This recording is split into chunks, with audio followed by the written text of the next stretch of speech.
আমাদের ঝড় তো মাত্র শুরু হয়েছে। হাই হাই, ইয়েস ইয়েস, তুফানের ঝড় তো মাত্র শুরু, এই কি বললেন শাকিব খান? তুফান সিনেমা নিয়ে আমরা ইতিমধ্যে তুফান সিনেমার যে ছোট্ট একটি টিজার দেখেছি, সেই টিজারটুকু নাকি শুধুমাত্র ছোট্ট একটা ঝলক, দূর থেকে দেখানো ছোট্ট একটা ঝলক, আসল চমক তো বাকি। শাকিব খান এবার তুফান সিনেমা নিয়ে মুখ খুলেছেন। টিজার রিলিজের পর এবারই প্রথমবার তিনি তুফান সিনেমা নিয়ে কথা বলেছেন। তিনি কি বলেছেন পুরোটা তুলে ধরবো আপনাদের সামনে। তার আগে আপনাদেরকে যেটা করতে হবে, ছোট্ট একটা লাইক দিয়ে সম্পূর্ণ ভিডিওটি দেখতে হবে। সম্ভব হলে ভিডিওটি বেশি বেশি করে শেয়ার করে সকলের মাঝে ছড়িয়ে দিতে হবে। সম্ভব কি ভাই? শাকিব খানের নিউজ, শাকিব খানের ভিডিও আপনারা যদি শেয়ার না করেন তাহলে কে করবে বলেন তো? লক্ষ্মী ভাইয়েরা, লক্ষ্মী বোনেরা, একটু কষ্ট করে শেয়ার করে দেন। আপনাদের এই ফাঁক দিয়ে, মানে শেয়ার করার ফাঁক দিয়ে আমি না হয় এই শাকিব খান তুফান সিনেমা সম্পর্কে কি বলেছেন সে কথাটুকু আপনাদেরকে জানিয়ে দেই। সো চলেন শাকিব খানের মুখ থেকে কথাটা শুনি, মানে তিনি তুফান সম্পর্কে কি বলেছেন, বাদ বাকি তার কথার উপরে পরবর্তীতে বিশ্লেষণ করব। একটু আগে ইমন বলছিল ভাইয়া, আচ্ছা, তুফান ঝড়ে কাঁপছে সব, আমাদের ঝড় তো মাত্র শুরু হয়েছে। হাই হাই, ইয়েস ইয়েস, এত ঝড়ের শুধুমাত্র একটা মানে ঝলক, ঝলক মানে কোনো মানে ঝড় শুরুই হয়নি, শুধু একটা ঝলক দূর থেকে দেখিয়েছে। আচ্ছা, একদম চমকাচ্ছে। আচ্ছা, তুফান তো মাত্র শুরু হয়েছে। এখন তো এই তুফানের কথা বললাম, এখন তুফান বইছে রিভার কার্লেনের। ইয়েস, এখন শুধু বইবে তুফান রিভার কার্লেনে, আর বাদ বাকি তুফান তো রিলিজের আগে দেখাবো। দারুণ হাসি, বাদ বাকি তুফান তো রিলিজের আগে দেখাবো। তার মানে শাকিব খানের তুফান সিনেমার এখনো পর্যন্ত আমরা যতটুকু দেখেছি ততটুকু শুধুমাত্র একটি ঝলক। পুরো কথাগুলো আমি বিশ্লেষণ করব। সাকিবিয়ানরা একটু কষ্ট করে ভিডিওটা কন্টিনিউ করুন, আপনাদের বুঝতে অনেক কিছু সুবিধা হবে। তার আগে বলে নেই শাকিব খান আজকের এই কথাগুলো কোথায় বলেছেন। শাকিব খান মূলত আজকের এই কথাগুলো বলেছেন ঢাকার হোটেল ইন্টারকন্টিনেন্টালে। সেখানে আমেরিকান যারা ব্যবসায়ী রয়েছেন, আমেরিকার চেম্বার্স অফ কমার্সের আয়োজনে আজকের এই অনুষ্ঠানটি ঢাকার ইন্টারকন্টিনেন্টাল হোটেলে আয়োজন করা হয়েছিল। সেখানে তুফান সিনেমার শুটিং থেকে একদিনের বিরতি নিয়ে শাকিব খান আজকে এই অনুষ্ঠানে যোগ দিয়েছিলেন।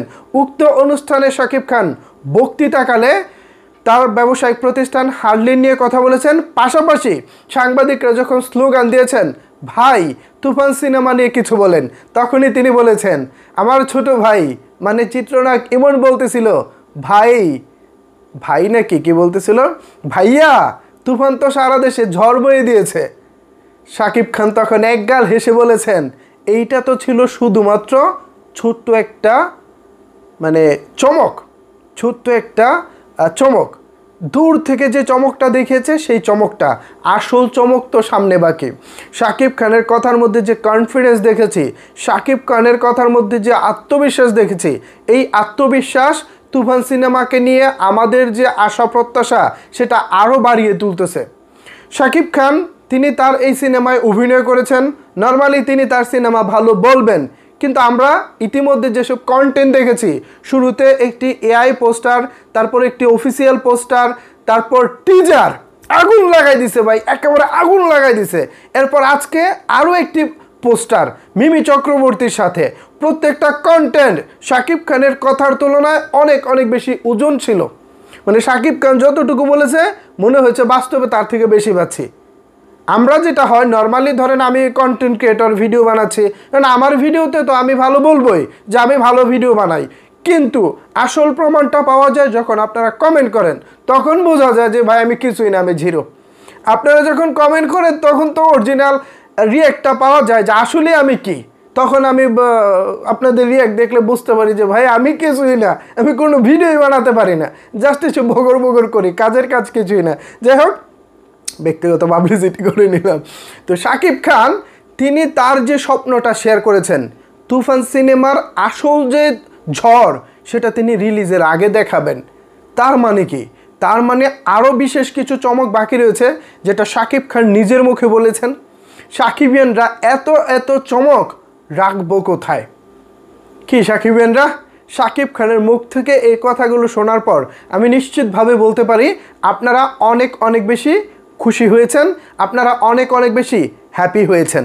আমি আপনাদের সুরে সুর মিলিয়ে বলতে চাই, শাকিব খানের তুফান এবার সিনেমা হলগুলোতে ঝড় বইয়ে দিবে। অলরেডি ইন্টারনাল খবর হচ্ছে, রাজকুমার সিনেমা আপনারা জানেন যে সর্বোচ্চ কিশোরগঞ্জের কুলিয়ারচরে একটি সিনেমা হলে সর্বোচ্চ 10 লাখ টাকায় বুকিং হয়েছিল। এবার নাকি সেই সব রেকর্ড তুচ্ছ মনে হচ্ছে তুফানের কাছে। যারা ইতিমধ্যে সর্বোচ্চ রেন্টাল দিয়ে রাজকুমার চালিয়েছেন, তারা অলরেডি তুফানের জন্য বুকিং এজেন্টগুলোতে পরিচালকের বরাবর তারা অলরেডি আর্জি শুরু করেছে, ভাই আমার হলে ছবিটা দেন, ভাই আমার হলে ছবিটা দেন, রেন্টাল ডাজেন্ট ম্যাটার, রেন্টাল কোনো বিষয় না, যত টাকা লাগে আমরা দিব। কিন্তু আমি যতটুকু শুনেছি, প্রযোজনা প্রতিষ্ঠান নতুন একটি পলিসি সামনে নিয়ে আসছে। আমি এই মুহূর্তে পলিসিটা বলতে পারতেছি না, বলা নিষেধ আছে। তবে আপনাদেরকে এতটুকু বলতে পারি, আপনাদের দর্শকদের জন্য সর্বোচ্চ কোয়ালিটিটা এবার প্রোভাইড করা হবে। শুধু হল মালিকরা মুখে মুখে বলবো কিন্তু কাজের বেলায় কিছুই করব না, এবার যেন বিষয়টি সেরকম না হয় সেদিকেই লক্ষ্য রাখা হচ্ছে। আপনারা নিশ্চয়ই খেয়াল করেছেন, রাজকুমার সিনেমা মুক্তির আগেও আমাদের ওই সিনেমার প্রডিউসার জনাব আরশাদ আদনান সাহেব হল মালিকদের উদ্দেশ্যে বলেছিলেন, হলের পরিবেশ ভালো করতে হবে, যে ফ্যানগুলো ঘুরে না সেই ফ্যানগুলো ভালো করতে হবে, পাশাপাশি টয়লেট ভালো করতে হবে, সাউন্ড সিস্টেম ভালো করতে হবে, প্রজেকশন সিস্টেম ভালো করতে হবে, যেখানে বসে দেখে যেখানে বসে থেকে দর্শকরা ছবি দেখে সেই বসার জায়গা ভালো করতে হবে। কিন্তু কাজের বেলা আমরা যেটা দেখেছি, হলগুলোকে মোটামুটি রংচং করা হয়েছে, বাট চেয়ারগুলো সেই পুরনো, ফ্যানগুলো সেই পুরনো, প্রজেকশন সিস্টেম যে আমরা প্রজেক্টর বলি, যেটা আমরা পর্দায় দেখি, সেই প্রজেকশন সিস্টেমটা হচ্ছে একেবারে জঘন্য রকমের ঘোলা। অনেক হলে, বাংলাদেশের অসংখ্য হলে ঘোলা ঘোলা পর্দায় দর্শকরা ছবি দেখেছেন। কেউ রাতের সিন বোঝে নাই, তো কেউ দিনের সিনও বোঝে নাই, কারণ এতটাই ঘোলা ছিল, এতটাই অন্ধকার ছিল। তো এইরকম কর্মকাণ্ড দেখে যেটা বোঝা যাচ্ছে সেটা হলো, আরশাদ আদনান ভাই হয়তো মুখে মুখে বলেছিলেন, কাজে কর্মে তিনি তার সেই প্রোটেকশনটা করতে পারেননি। যদি তিনি তার সেই কথার মধ্যে থাকতে পারতেন, হল মালিকদেরকে একটু চাপ দিতে পারতেন, এক্ষেত্রে যেটা হতো, আমরা ফ্যান ঘুরতেছি কিনা সেটা তো পরের হিসাব, পর্দায় যেটা দেখতেছি সেটা যদি দুই চোখে না দেখা যায়, ঘোলা ঘোলা দেখা যায়, তাইলে তো ভাই একেবারে এত এত টাকা খরচ করে, লাখ লাখ কোটি কোটি টাকা খরচ করে আপনারা বিদেশি লোকেশনে শ্যুট করবেন, দারুণ দারুণ সিনেমা বানাবেন, কিন্তু প্রজেক্টর কোয়ালিটি খারাপ হওয়ার কারণে আমরা কিছুই দেখতে পাই না। এবার যেন সেরকমটা না হয়, আমি পার্সোনালি রায়হান রাফি ভাইয়ের সাথে কথা বলার চেষ্টা করব এবং রাফি ভাইকে আমি বোঝানোর চেষ্টা করব যে ভাই অন্তত প্রজেকশন সিস্টেমটা যেন ভালো হয়। প্রজেকশন সিস্টেমটা ভালো হলে যেটা হবে, একটা নর্মাল বিয়ের প্যান্ডেল বানিয়েও যদি সেখানে প্রজেক্টর দিয়ে ছবি দেখানো হয়, তাও ভালো চলবে, তাও দেখতে ভালো লাগবে।